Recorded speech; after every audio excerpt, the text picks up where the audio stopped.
today, how to read a map.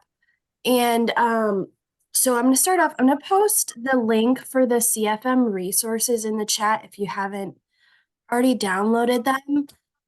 So the maps in the FIS that we are going to base this off of today are in that link. Okay, so I'm going to share my screen. Okay. And I mixed it up today a little bit, having fun with it. So we're going to just start off again, kind of quick, brief overview. What are we going over in this today's session? And also I'm going to keep my PowerPoint not presented because I've got notes that I'd like to reference. So it's going to be slightly messed up. Okay, so what are we going over? We went over last time the components of your FIS. I'm going to go over them again just because it's super important. Flood profiles, how to use your flood maps, and then there's like a random end section of Unit 40480 that goes over how to keep up with your maps after, let's say, a study goes effective.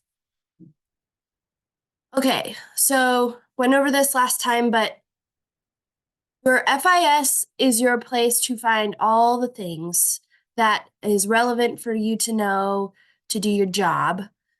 So going over again, it goes over the purpose of the FIS, acknowledgements and coordination. So that's all the meetings that happened, what discussions were had, all of that good jazz.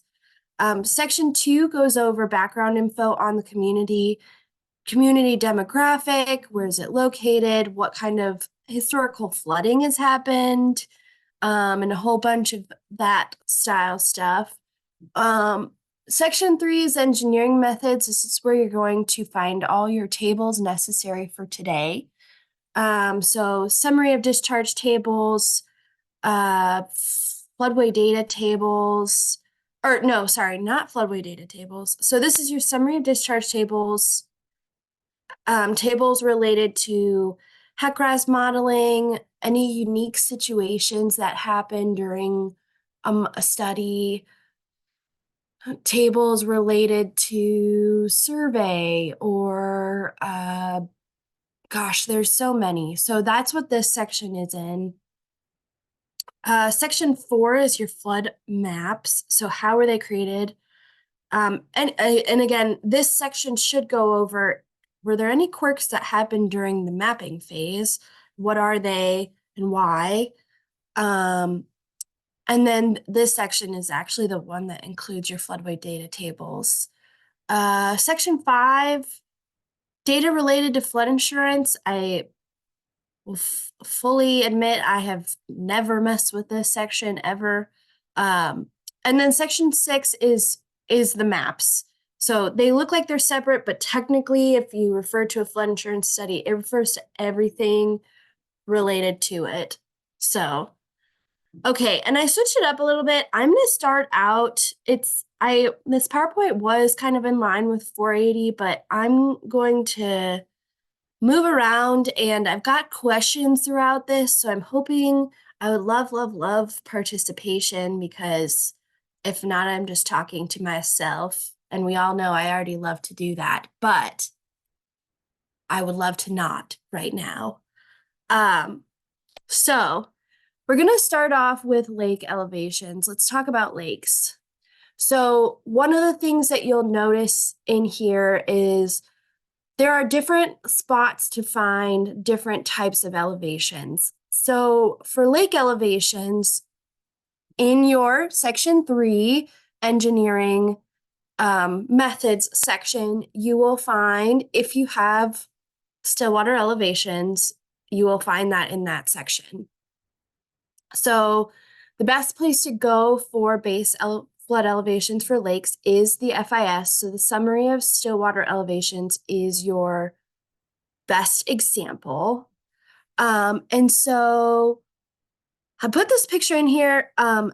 We're going based off of panel 40. If anyone wants to follow along, you can also just follow along with my cute pictures. So what is the elevation for South Lake?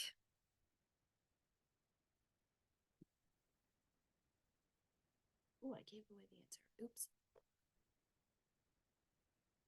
Also, feel free to come off mute.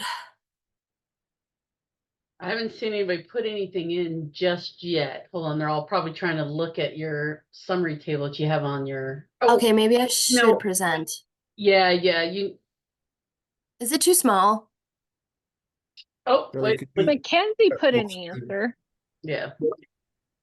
Sorry, what'd you say, Mark? Can you do a full screen on that? Okay. Oh man, I was hoping. Okay. Yeah, that's easier. Yeah, Mackenzie and Abby have it. Yep. And then you have a question: does Stillwater apply to all small lakes and ponds that don't have currents? So you'll notice when you do, that's actually a good question. So for ponds, like small ponds and stuff, that will have those AH zones that'll have elevations on them. And then for stillwater elevation, does Flathead Lake have stillwater elevations on it? Yes. Unfortunately, Mark, yeah. okay. Well, we all know that you don't like that. So I'm pretty sure, and correct me if I'm wrong, like there will be cross sections throughout the lake. Is that correct? Or how No. does that? I don't actually know what that looks like, to be honest. No, there's no cross sections. Do you have a picture of Flathead? Or could we pull that up? I can do it in the National Flood Hazard layers. Perfect. Yeah, actually, Gary, that's a good question. We're gonna pull that up. But like for smaller ponds and lakes, those will have your AH or AO zones. And those ones you'll see like those labels, you will actually we'll go over that, but you want to go to the maps for those.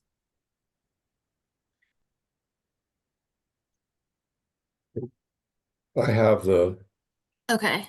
flood hazard, but there's no cross sections or anything in it. Yeah, right. It's I just just as, they're almost always zone A. okay.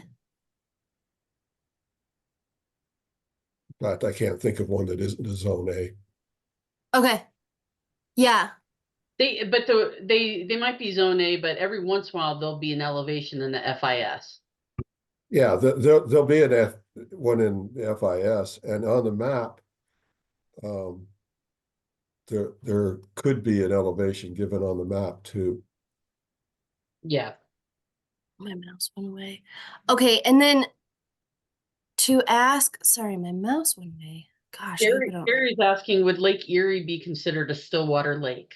Yes, it or coastal. It could also be mapped as coastal. It really depends.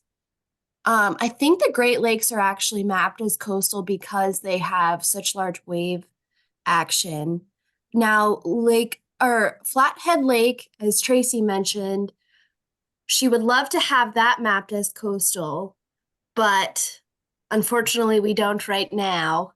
But also to our Utah people, I believe it's the Great Salt Lake that's going to be mapped as coastal. So with coastal, you'll see the V, and that'll immediately indicate coastal. But one thing I would do if you're as a floodplain administrator, I would probably, if you do have a summary of stillwater elevations table, that will tell you what lakes are apply to that table, and that's when you would know to go there. Oh, and Utah Lake. Okay. Just wondering what would delineate a stillwater lake. Oh gosh, that's a good question too. What's the question? The question is just wondering, I believe you're asking, just wondering what would delineate a stillwater lake. Hey, Peri, I can go find that for you because I saw the other night when, I was sleeping so well, I was reading in the FEMA 480 book and I saw a good definition of that. So let me go find it for you while you keep talking. Sweet. Okay. So, I'm going to reshare my screen and ask my next question. And I don't look at the answer. Okay. Why is the FIS the best place to get the BFE from for Stillwater elevations? Because it is the document that FEMA uses and we should be using to get that information. And Gary said more Okay. accurate. Yep. There's a little more to it too. So on a map, I guess I should differentiate between currently I'm using FIS as a report. Why is the report the best place to get the BFE from? I need to actually change that. It's because it's to the nearest point, like tenth of a foot. Yeah. Whereas on a map, it's rounded to a whole number. So you get a little more accurate in the summary of Stillwater elevations table. That's why. Sweet. Yep. Okay. Next one, coastal elevations. I'm really not that good at these, but we're gonna go through it again. Okay, so best place for these ones is to go to your firm. The rule of thumb for coastal is to take that elevation. So I've got like this zone VE highlighted right here, and you can barely see the EL14. It says EL14 right here. For a BFE or yeah, so for a flood elevation for coastal, it's the EL14 plus 0.4 feet. So let's go through these questions. What are the coastal equivalents of cross sections called?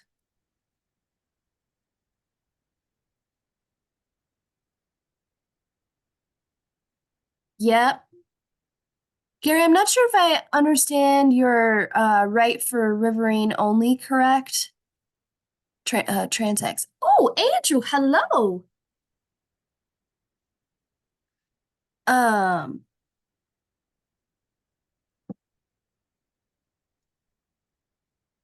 Okay, so then my next question, now that we've just gone over the rule of thumb, is what is the base elevation for the area identified on this map? Again, if you can't read it, it says EL14.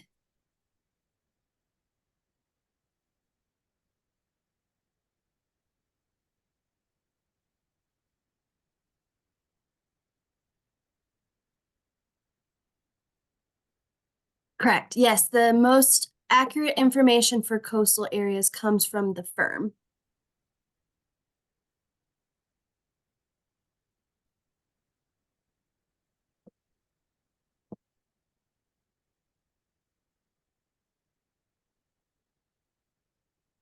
Okay, so we've got answers for the first two.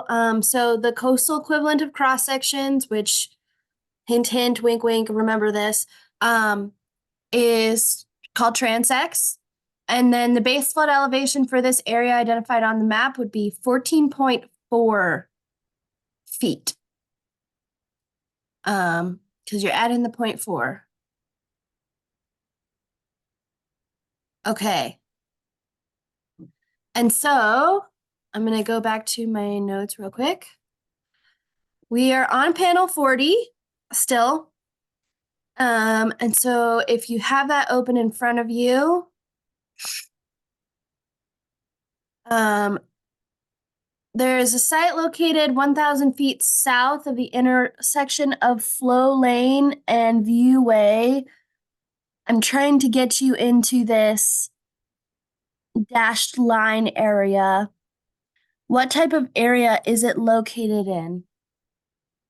And you can look at your legend on this.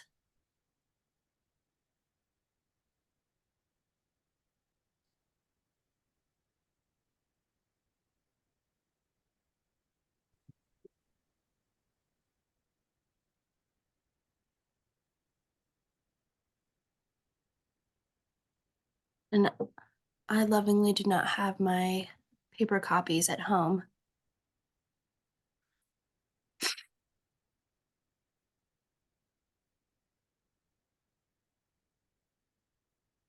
So I'll pull it up.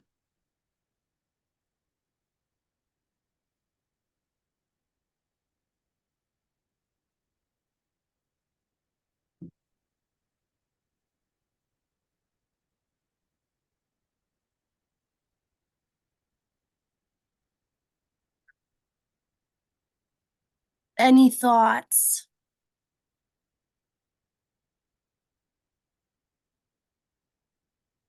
Hey, Peri, are you pulling up that map? Is that what you're looking at doing, or? Yeah, I'm working on it. As you're doing that, Shilea put in the chat that the Stillwater elevation tells us how high floodwaters could rise during a flood event due to storm surge, tides, reef setup, or other factors that cause levels to increase, such as seasonal effects. So she was kind of, oh, perfect. All right. Okay, I brought you down flow lane and view way, and we're going 1,000 feet south. So what is this dash line? Or not dash line, hatch. I don't know what the correct terminology is, but what's this area?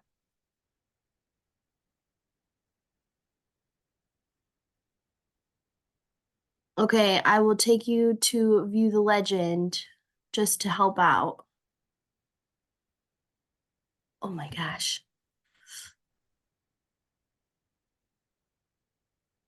All right, now try. What is the dashed line? You have folks that are saying coastal barrier, and Andrew saying Cobra. Yeah. Yeah, so it's an undeveloped coastal barrier zone identified pre to 1983.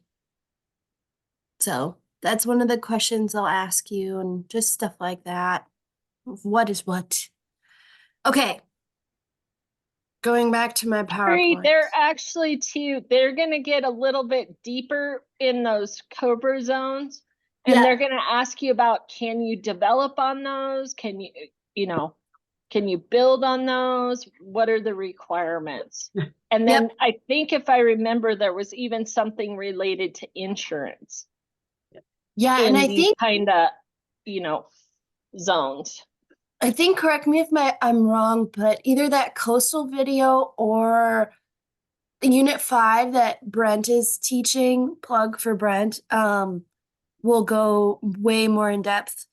I think most of it is like with the coastal zones, a lot of what you'll do with the mapping portion at least is just identify what area you're in and what elevation you're working on. And then that'll tie into regulation questions as well. So, but yeah, again, this is another plug for the legend is your friend and use it. And Gary's saying no on any, like when you asked that, when you guys were asking a question on which, can you build in those areas and everything? And you're right. And that is going to be something that Brent's going to go over. The other thing I want to make a plug for is, it hasn't come out yet, but if you are in Montana or if you're in Utah and you want to come to Montana, our Association of Montana Floodplain Managers Conference is going to go on at the end of February. And we're planning on doing a 2 pre-workshops before the conference. And one the Tuesday before in the afternoon, we're going to do a basic NFIP class, but we're actually going to have mapping exercises in person. So just a plug for that, so you guys can kind of look at that and kind of help you understand if you're struggling on the mapping. So I'm going to let you take it away. Sorry, Peri.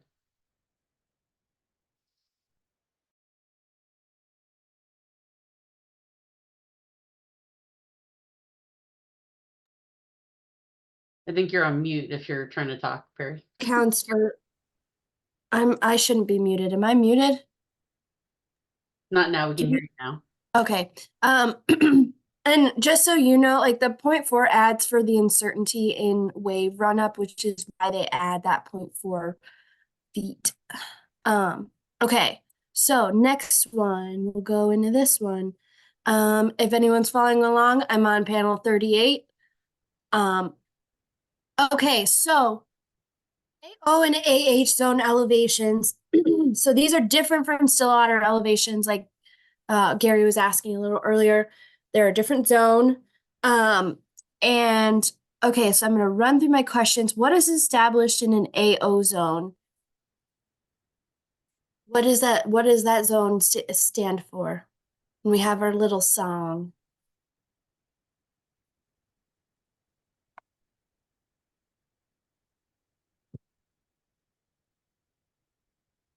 Yes, good job. Yep, AO, sheet flow. And then what does AH stand for? Or what is established in AH zones? Actually, I'm asking my second questions. Yes, ponding. Okay, so back to the what is established in AO zones. So AO zones establish depth of between 1 to 3 feet. So it's depth above the ground there. One of the things that you'll notice is sheet flow has, to try and also add a little bit more of some understanding, AO is sheet flow. So sheet flow does not have like a defined flow path, and so it's got velocities associated with it, whereas AH with ponding, it is a lot more of stagnant. So AH has elevations, AO has depth, but they're both depths, quote unquote, of 1 to 3 feet. And so your firms are your best place to get info on your AO and AH zones. You will see these. You will more likely in Montana see AO zones. We do have quite a bit of sheet flow here and there due to alluvial fan stuff. Okay, so the depth in the identified AO zone, Gary was right on, it's 2 feet. And then what is the elevation in the identified AH zone? It is 10 feet. So, yep, right on. And that's AO and AH zones. Okay, so now we're gonna get heavy into riverine study stuff. This is more of what you'll see. We went through this slide last time, but I added a visual to try and help out a little bit of explaining how I go about reading a map. So let's say, you want to know the discharge at a certain location. So you start off with your summary of discharge table. So we went over this last time, but what is the peak discharge that will be used for regulatory purposes? That's the 1080 CFS. And then the drainage area at this location is 4.2, and it is telling you what area contributes to that 1080 CFS. So I added in this visual. Please excuse me, I had to draw it all on Snip Tool. So I want to talk you through how to apply that summary of discharge table. Okay, so a couple little things that I'll talk about first is your A cross-section, or your earliest letter cross-section, is your most downstream cross-section. So in this image, you're going from E to A, meaning your water is flowing this way. This is this black arrows all the way down to cross-section A. So that's one thing to note, is cross-section A is on a study is always your most downstream cross-section. And so I've just added in these cues, but in your summary of discharge table, a lot of times it'll look more as a descriptor of like at bridge something or at the confluence with Rocky River. So for me, to start off to try and identify what cue applies for a certain area, I try to find those locations. And we'll go over that again a little later.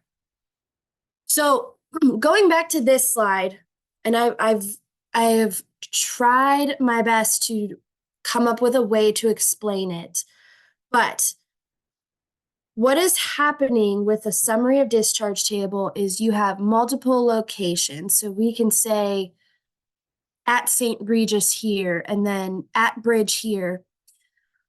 What's happening is in between those locations, this cross section is controlling the cue for this section. So let's say at cross section A, you have a descriptor in your summary of discharge table that says, we'll just at cross section A, meaning the Q100 is 4,000 CFS. So what that means is up until you get to your next flow location, everything in between there is Q of 4,000 CFS. So if I have a rando house right here and I want to model it, my Q is at that 4,000. That's what I'm entering into my model. And it's the same way up. So at cross section B, so let's say, okay, we've got a flow location at cross section B. Everything upstream of cross section B until I hit my next flow location, 3,200 CFS is what is applied in this area. Does that make sense? Does anyone have questions? This one's always super hard to explain.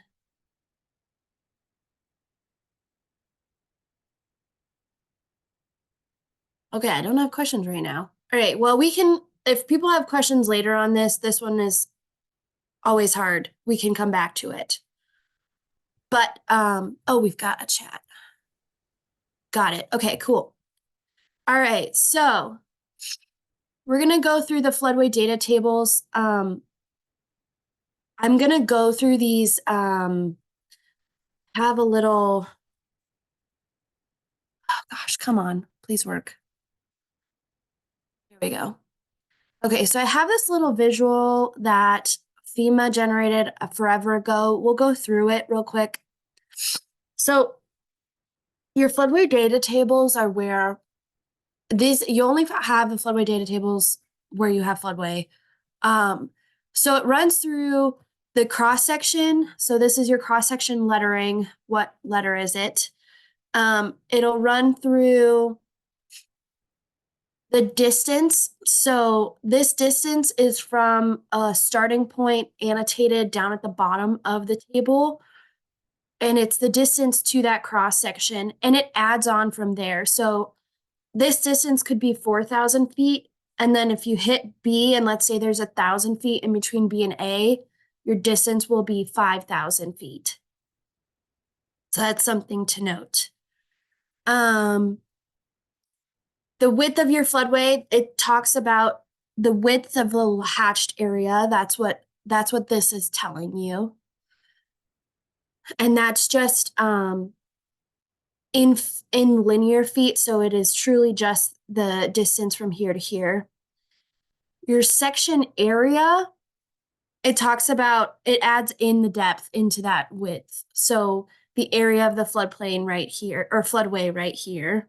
So this is cross-hatched area.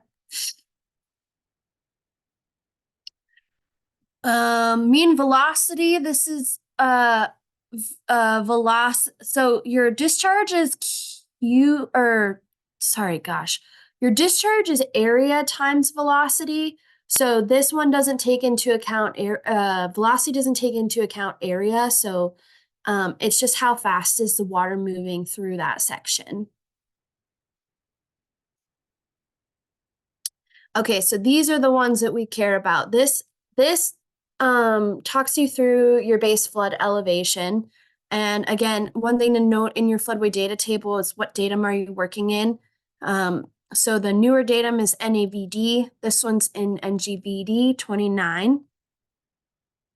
So your BFE that you want to pay attention to is your regulatory BFE. So this includes backwater effects from other streams.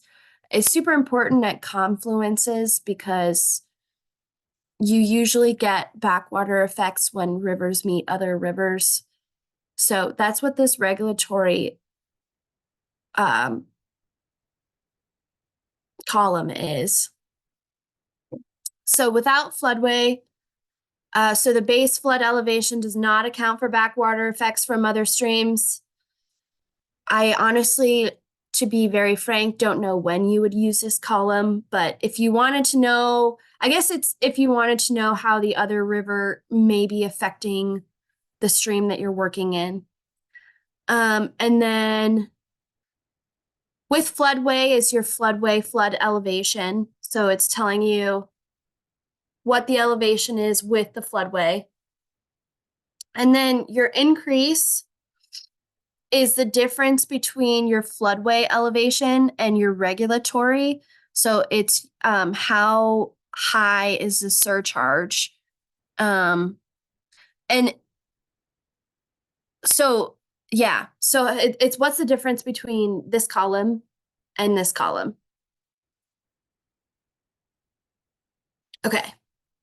Going back to this. Okay, so I'm going to start off with some of my questions. What flooding source are we working with? And it doesn't even say on here. Give me a second. So, It's on there. is it? I'm Yeah. blind. Go back to it. Right above the cross Oh, section. yeah, it does. Oh my gosh.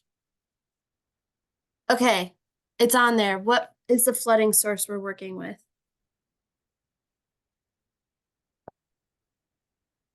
Yeah, quite a few answer that in the chat already. Rocky River. Okay, got it. Okay, so we just went over this. Your first cross section occurs at the most what part of the study? And then based on this,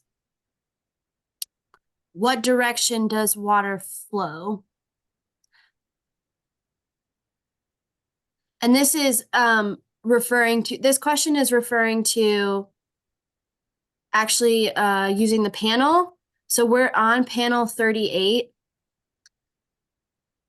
So let's answer the first part of the question. Your first cross section occurs at what most blank part of the study? Downstream, yes. Okay, so then we're going to go to panel 38. And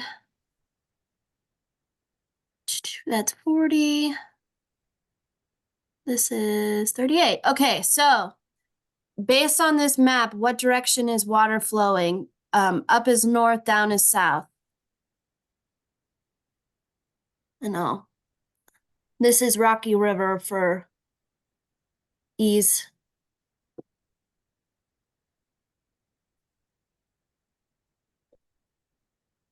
So your question is which Direction, which direction is water flowing, knowing A is the most downstream cross section? Right. Yeah, Paul, you got somebody in chat. Good job. Yeah. South. Okay, sweet. Yes, south is the correct answer. It's flowing from north to south. All right. My next. Oh, go ahead, Tracy. I was going to say, I know this is a slow go, but I think you did a really good job trying to explain it in a visual way. So keep going. You did. Yeah. Thank you.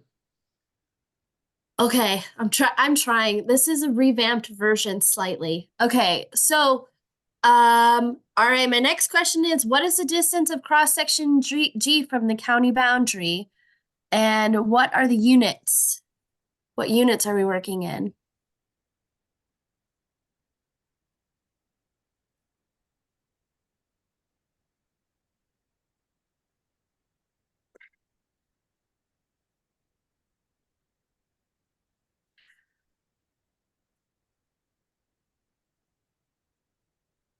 Yep.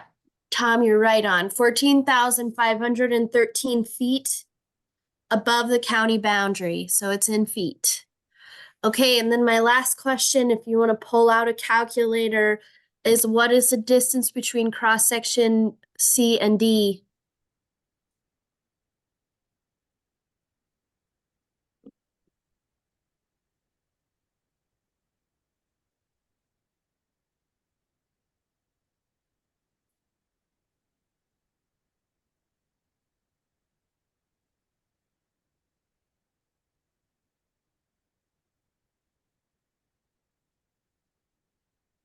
Yep, Brian, you're right on. So it's 1,385 feet. So it's between 10,995 feet minus 9,610 feet. And then one thing to note, if you do end up using a piece of paper to draw along the line, or draw to figure out where you're at, using the map scale, you want to follow the stream center line, and I will point that out when we get there. Okay, moving on. Into the next section. We're just going to run through these questions. So what is the floodway width at cross section A? Oh, oops. Yep, 115 feet. That's right on. Okay, so on your map, what symbol indicates the floodway? If you would describe what that area looks like. And I can pull it up too.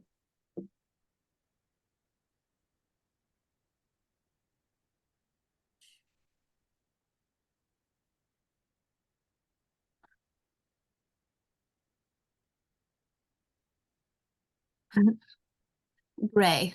Yeah, okay, yeah, it's the diagonal lines.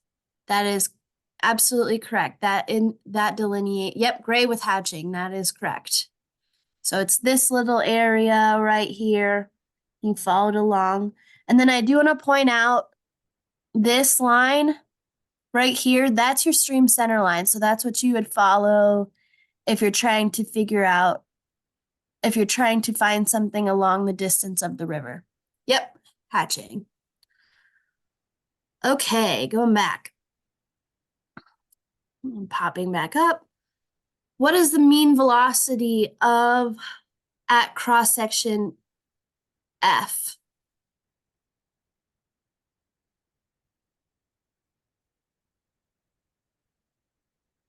4.5. And then my next question is this a high velocity flood event? We'll see if you know.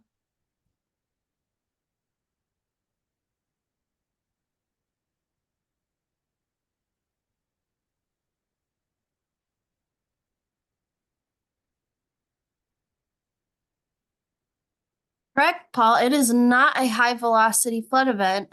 So anything below or anything above 5 feet per second is considered a high velocity flood event. So it's at 5 feet per second. And then I just wanted to hit home again. What part of this visual right here is the area of the floodway? And it's this picture down here.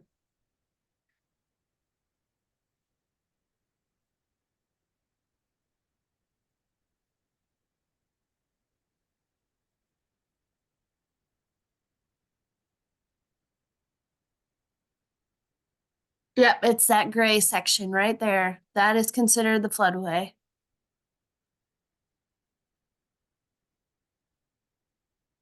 Okay. Oh, sorry. I went too far. Okay, so the floodway data table for riverine studies, this is your most accurate base flood elevation information.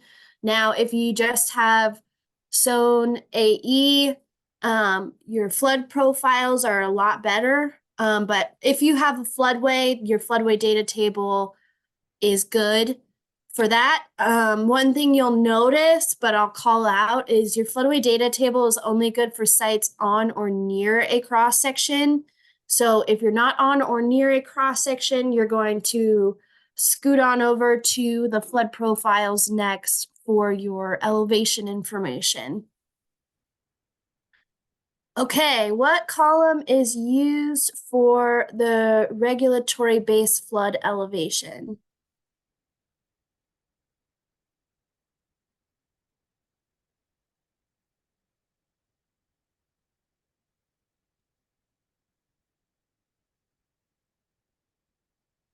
You got some people answering in the chat now. The regulatory column, that is correct. Okay, so what's our base flood elevation at cross section G?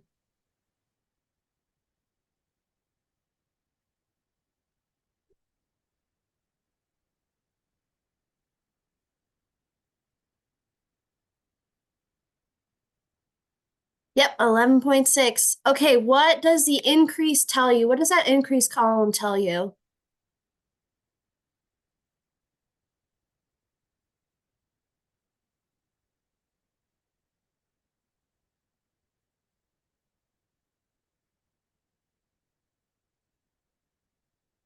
Tom, yeah, so the width and without, so the without, okay, so we'll go through that again. So the regulatory column is considering backwater effects. So you'll see that a lot when things confluence together. Sometimes you'll have backwater effects. The without floodway does not consider backwater effects. So it shows what your stream would look like if there was nothing else messing with it. The with floodway is that floodway surcharge. And then your increase is your difference between with floodway and the regulatory column. So the increase, it's that surcharge. That's what it tells you is when you've done your encroachment analysis for floodway. It's how high did that water get before it stopped. And so what is the maximum allowable increase by NFIP standards? So we're not talking about state of Montana, we're talking about federal. Yes, right on, 1 foot. So yeah, Gary, the half a foot is Montana. So one thing you want to remember is that 1 foot is the federal allowable increase. So yeah, we're just special here. Is without floodway always equal to regulatory? No. So actually, I'm trying to think, like, for example, let's think about where the Clark Foot and the Bitterroot meet up in Missoula. If any everyone's may or may not be familiar with that. What happens at the Clark Fork is it actually, before the Bitterroot and the Clark Fork physically meet up, when it floods, the 100-year actually, the Clark Fork causes higher BFEs because it intermixes. So, if the Bitterroot was a lone standing stream, the BFEs where they confluence would actually be lower, but because the Clark Fork is there, your regulatory BFE will technically be higher, or not technically, your regulatory BFE will be higher than the without floodway section because of backwater effects from that larger stream. Does that make sense?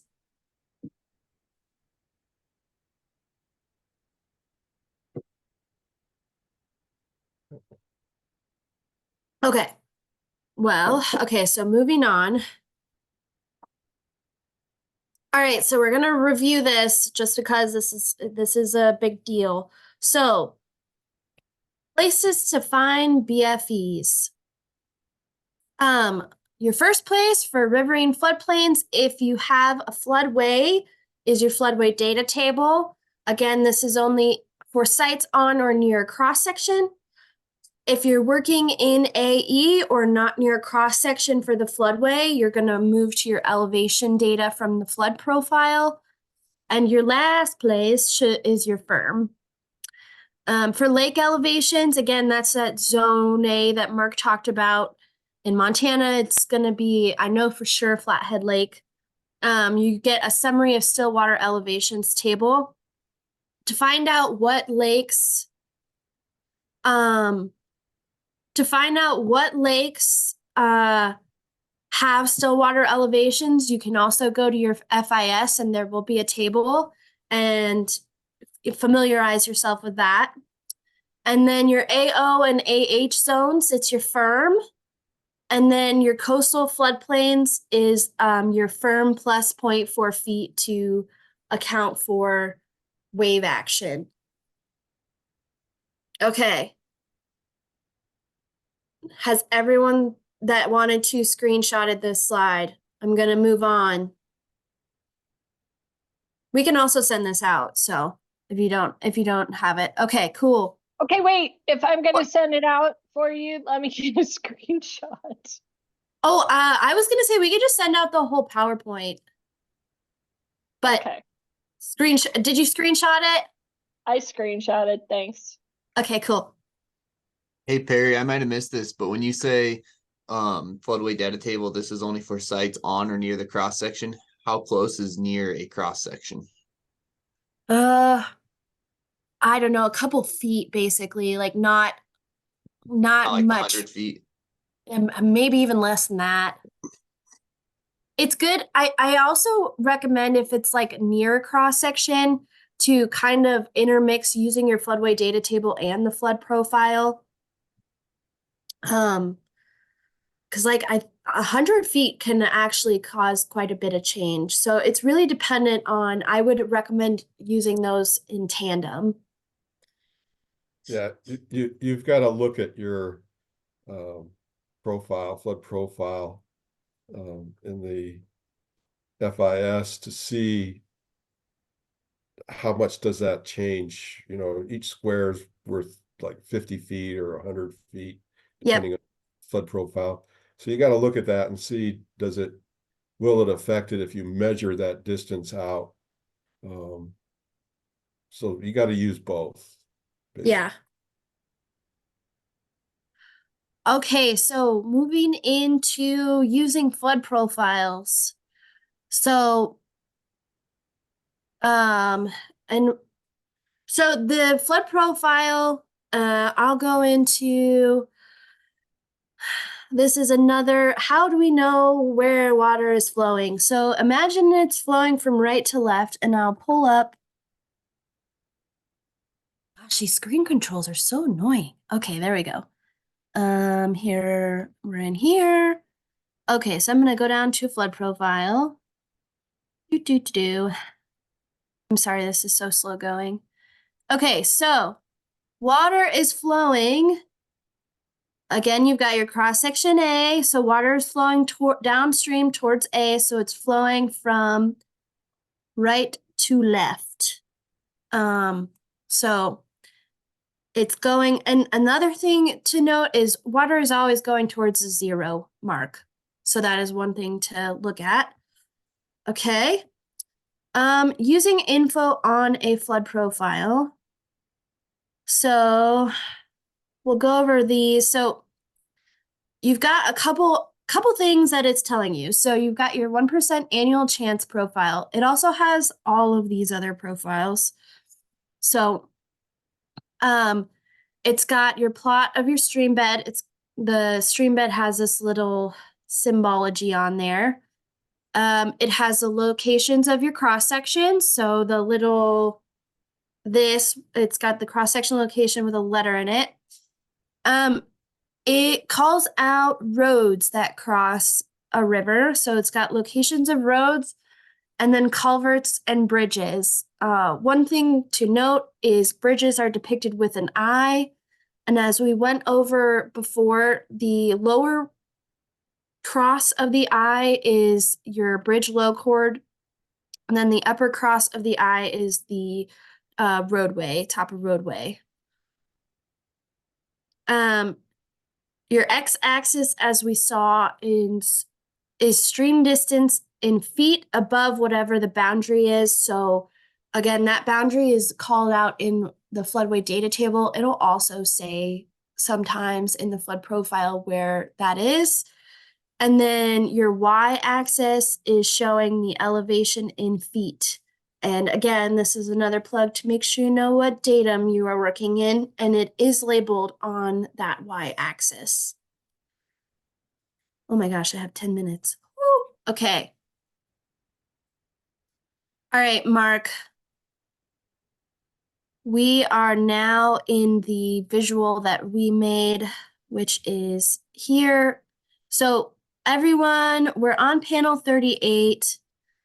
We're gonna head here, and Mark, do you still have, I don't think we put that actual panel 38 image in here. Do you have that? Pull that up.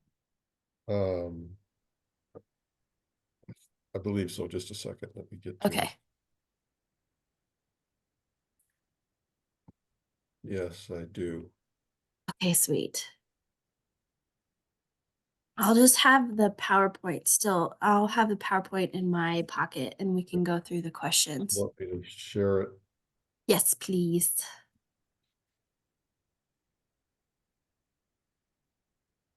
It's disabled. Okay, so for those that are following I'm along, not, I have to have it be enabled for participant screen sharing. oh, Tracy, can you enable Mark? Just did. Sorry, I thought I had you. I already did that, but you're set to go. Sorry about that, Mark. Okay, so we're on panel 38 for those following along. And we're going to look for Oaks Drive, which we have it highlighted. Oh, you might need to zoom in. Yeah.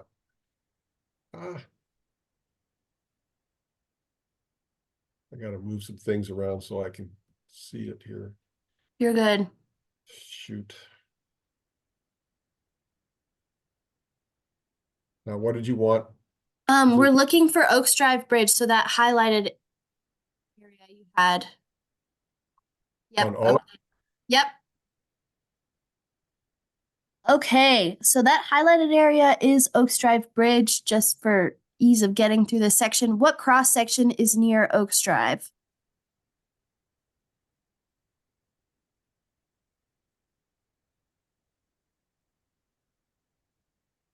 Let's see, I can't see the chat. Yep.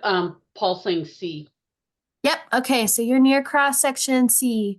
So now we're gonna go over and Mark, do you have that flood profile too? I do too, but if you have it, it's probably easier. Yeah. Okay, so now we're gonna go to the flood profiles and find where Oaks Drive is on Rocky River. So it's near cross section C. And so then we're gonna go Mark to that flood profile that we edited.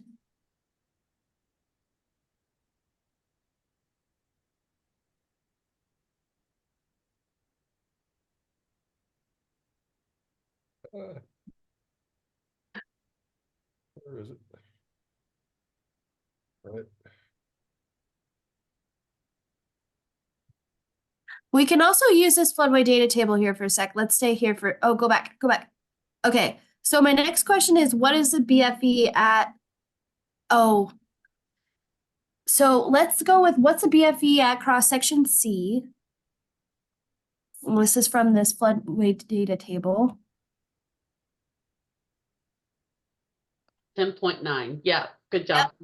Yep. Okay, so Mark, if you want, I have that image in the PowerPoint. Yeah. I can take over sharing if you want. Or I can pull it up here. Oh, Got there we go. Yep. Okay. So my next question is, all right, we're looking for Oaks Drive, and we're just gonna run you guys through this. So we found Oaks Drive on the flood profile. I forget which one it's on, Right but here. we've located Oaks Drive, and now we want to find out, okay, what's the 100-year? So we went down to the 100-year flood profile. Yeah. And then you just take it all the way over to your elevation in feet. Direction. Yep, either direction. And that tells you, so now I want to know, and we already have it pulled up, but what is the elevation for Oaks Drive?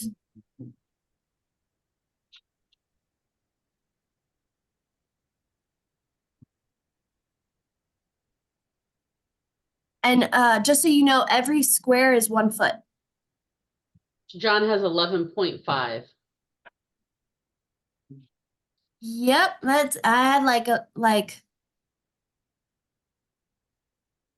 or sorry, every square is a half a foot. Oh my gosh, I always get messed up. I had like 10.8. You're right on, Gary. Every square is a half a foot. I was off. So, hey, Peri, can you talk about the symbolism for the bridge? So you, I Yeah. mean, yeah. Okay. If you want to go up to, yeah, so these little eye dots are not eye dots, eye lines right around here. Those are all bridges. Here, Yeah. And so, and then if you go up, it'll show you what road. yeah. So the bridge, bottom, highway. yeah. The bottom cross is again that bridge low chord or the under part of the bridge. And then the top cross is the actual top of roadway. So yeah, 10.10, 10.9, 10.8-ish is what we got for the BFE at Oaks Drive. And Peri, I just want to kind of reiterate to everyone, the line that they are looking at, if you go back to that legend they were talking about, now when you're actually trying to find, hey, what is the BFE at this location? That line that they're looking at is located in the legend. And it says, you can see they're just slightly different, but you can see what that 100-year floodplain line looks like. But that's where Peri kept saying, go back to the legend because it tells you a lot of stuff, whether it's on your maps or in these profiles. That's what dictates. And so you have to be careful, make sure you know which line you're looking at in here. Yeah, Gary, we tried it, straight lines. It didn't work out. I definitely recommend next time. Okay, so my last question to run you through is, and Tracy, is it okay if we go over a little bit? We'll keep recording it. So if people, yeah, hopefully everybody can stay on for a little bit, because it's important stuff, but if not, we'll have it recorded for you. Okay. All right. So my last question is, there is a home located 1,300 feet downstream of Oaks Drive Bridge. What is the BFE at this location? And again, we're on profile 2P, but so let's see if you can run through that and then we'll go over it.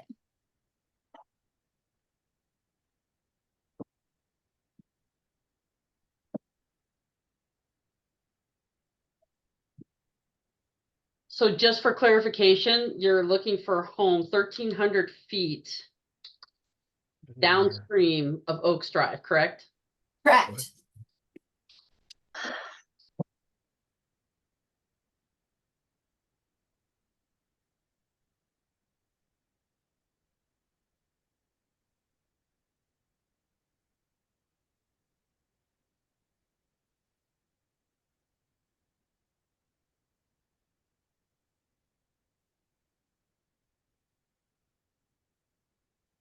Okay.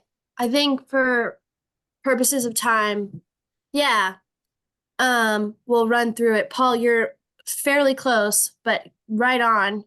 Good idea. Good.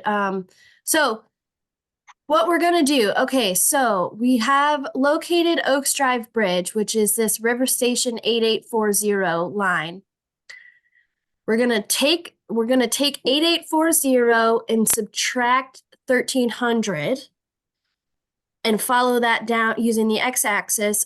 We are now at River Station 7540. Right here. So we're 1,300 feet downstream. Again, remember, downstream means you're going towards zero. And then we're going to take that 7540 up and locate the 100-year profile line, which is this dash, like small 2 dashes, long dash. Anyways, thanks, Abby. And so then you're going to run that over to the x-axis and find out what your BFE is at that location. And oh gosh. So this one is about 10.8. Is the answer. Yep. All right. Okay. And then I have one last question. And it's applying that down. How do we know what discharge applies to where? So I'd like to know what peak discharge applies to the Oak Drive Bridge location. And if we go back to the map that, Mark, if you want to go back to that Flood County map. Okay, so this is Oaks Drive Bridge. The first thing we're gonna do is find out, okay, where the heck are my Q locations? Where are my discharge locations? So you've got 2 for Rocky River. You've got 1, and it is 0.7 feet upstream from county boundary. That's your first location.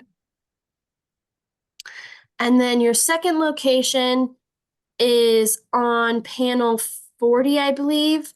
And that one is just upstream of Wellington Bridge. So we've also called that one out too.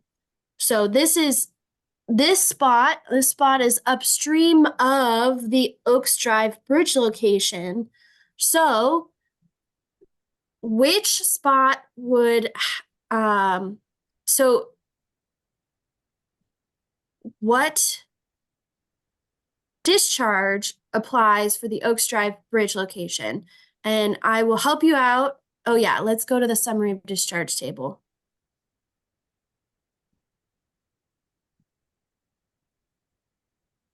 Let's see if you got this.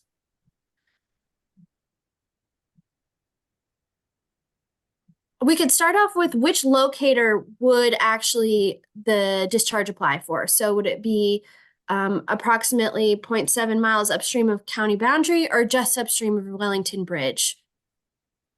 And what is the 100-year CFS or Q value? This is your challenge question.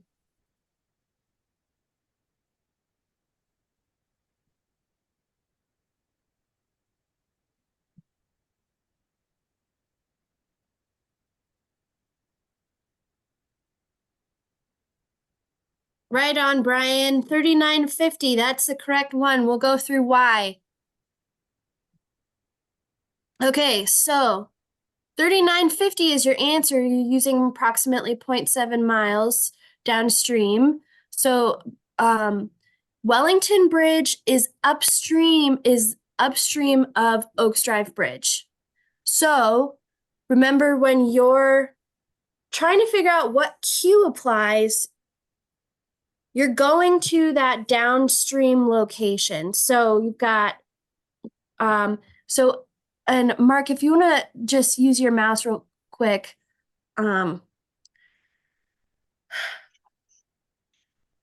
Okay, so everything in between 0.7 miles upstream of county boundary and just upstream of Wellington Road, that 3950 applies there because your water that is your most downstream Q value. Remember when we went over that visual? Everything, and Mark, let me share real quick if I could. Sure. Trying to, think of a good way to explain this. Okay, so we're going back to, let's go back to this visual. So let's imagine this line is that 0.7 miles county boundary spot. And let's imagine cross-section B is your Wellington Road and your house is somewhere in here.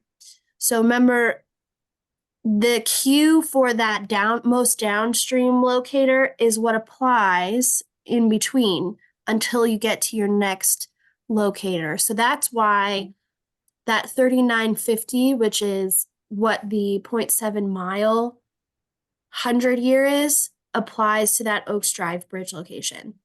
So one way to kind of think about it is figure out where your home is in between those 2 discharge locators and go to that downstream discharge locator, and that is what will apply for that home. Does that make sense?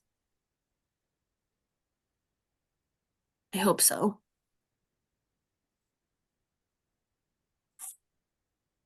And Tracy, I've got like the MT2 stuff left, but I don't know if we need to like do that today. No, we can, would you guys be available to do it next week? Cause that's a big part, the MT2, information. Yeah, I can be. Okay. So next week, it might go a little bit longer. How long do you have on the MT2? Cause we can kick. I've only got like 5 slides. Okay. Well, we can close up with MT2 because the stuff's really important. And then we can kick coastal to another week. It's not a big deal. Okay. Just let me know. I can make myself available. Well, that would be perfect. We'll plan on you guys coming back next week, Peri, to finish us off. And I know this isn't easy to explain virtually, and I know that FEMA and ASFPM on that Floodplain 101 have tried to do it as well. I encourage everyone to maybe consider going to that pre-AMFM conference workshop where we're actually going to be using, hand maps and also the digital information, so you kind of have a little bit better understanding. But everything, Peri, that you're bringing up, yes, I think you did a really good job in trying to explain that it's not easy. It takes a couple times to understand it.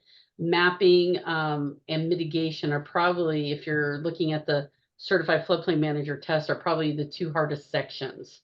And this is why, because a lot of us don't use the maps. We should, but a lot of us don't use the maps every day. So Peri, yes, we are working on trying to get all of our recordings up and posted. We keep saying that we lost our access to our YouTube channel, and so we're trying to get that all taken care of. But we will try. Shailia is your biggest advocate right now. We were just talking about that yesterday. We'll try to get all this stuff up and send everybody access to all of our recordings from the Floodplain Bootcamp. So do you guys does anyone have any additional questions or comments?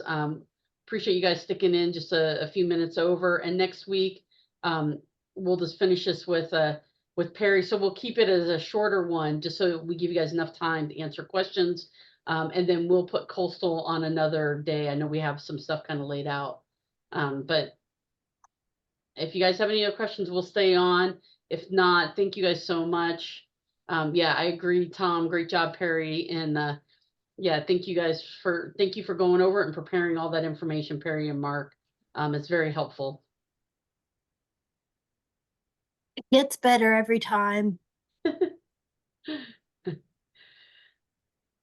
You guys take care. And yeah, Brian, it is. You start picking up more and more every time you go to these things. That's why a big plug on all of the basic training, because there's always little things. Yep, 10% each time. You're right.